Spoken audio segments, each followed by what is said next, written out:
Radio Classique. Baptiste Gabory sur Radio Classique. Il est 6h53 sur Radio Classique Open Space. Bonjour Quentin Pérenel. Et bonjour Baptiste, bonjour à tous. Alors Quentin, ce matin, vous nous parlez des femmes avant la journée de la femme de la semaine prochaine. Exactement Baptiste, un angle un peu particulier ce matin puisque je veux également parler des hommes. C'est pour cette raison que j'ai anticipé la journée de la femme du 8 mars prochain.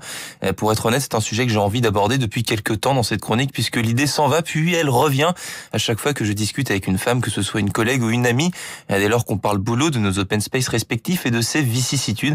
Et c'est parmi ces vicissitudes justement que se trouve une valeur sûre.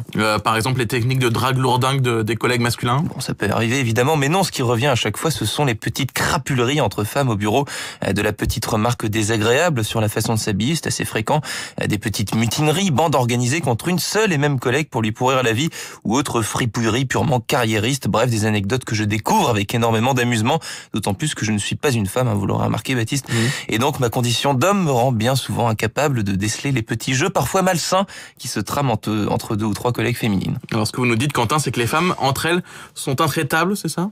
Exactement, la femme est-elle un loup pour la femme au bureau, se demandait le site Atlantico. Eh bien la réponse est plutôt positive, selon plusieurs études qui montrent que les femmes sont plus carriéristes et plus tyranniques aussi, de surcroît lorsqu'elles ont affaire à d'autres femmes, on y revient.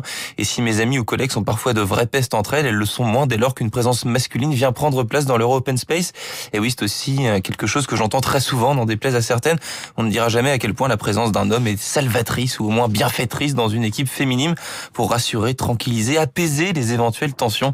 Voilà, cette chronique sera l'unique touche masculine à la journée de la femme ou à la journée des droits de la femme, comme on a désormais coutume de la nommer en France. Pour ma part, j'embrasse mes collègues féminines ce matin et la gente féminine tout particulièrement. Merci beaucoup Quentin Pérenel. Bonne journée, bon week-end, à lundi. C'était Open Space sur Radio Classique. Il est 6h55.